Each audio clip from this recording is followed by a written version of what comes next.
So essentially this is what the quick brace looks like. It's a piece of wire.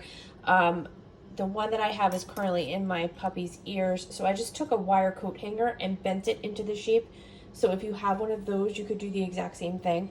So it should be, you know, just like this shape here. Once you either use your coat hanger or get the quick post, as they call it, you're also going to need this exact product. They sell it on Amazon.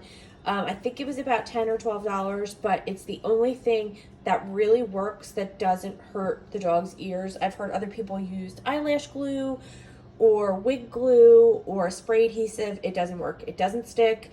And I've seen the dogs get like chemical burns from those glues. So definitely order this. And then a cloth tape. Definitely has to be cloth because you don't want it to hold any kind of moisture. As soon as they get wet, if it rains or they happen to get into some kind of water, you have to take it off. So once you have these things, you're gonna cut strips of the cloth tape. I'm just doing a sample here so you could see the way that I do it and the way that I figured out how it worked. So if you watch the videos on YouTube, they usually show you that you would take the tape and you would put it on the post this way. So I did this about probably 12 times and it didn't work. And so then I looked at pictures of how the breeder had it and they didn't explain it to me properly either. So what you actually have to do is do it the opposite way. I'm trying to do this so that you could see. So like instead of doing it where it's flat on this side, you have to do it so it hits this side. If any kind of sense, the videos on YouTube usually show it this way, but the way that worked best for me is to do it this way. So you're covering the wire this way instead of this way.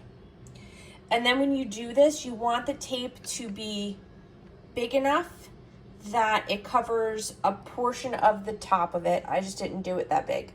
And then you have to do 5 layers on each side because you want the metal to be covered properly where it's not going to poke her in the ears, he or her, whatever, in the ears. Then once we have all of this tape on there, I just did this, it's a little bit sloppy, but once you do 5 layers on each side, it's a lot thicker. And then what you do is you're going to trim the sides of the tape. So you should have 5 layers on each side that look like this. So where you cut it around the top piece and then it's nice and smooth on either side. So once you're done trimming the tape on the edges, you should make it look like the shape of the way that the ear was cut on the tops. So that way you don't have any extra hanging over once you decide to actually start putting it in her ears. So then the next part is you put the glue. It has a little brush on it. So you put the glue on the inside pieces that touch her ear. And then you like put this piece down. I usually use a paper plate, put that down, let it dry a little bit. And then I take the same thing, the glue, and it has a brush on that, and you brush inside the puppy's ears.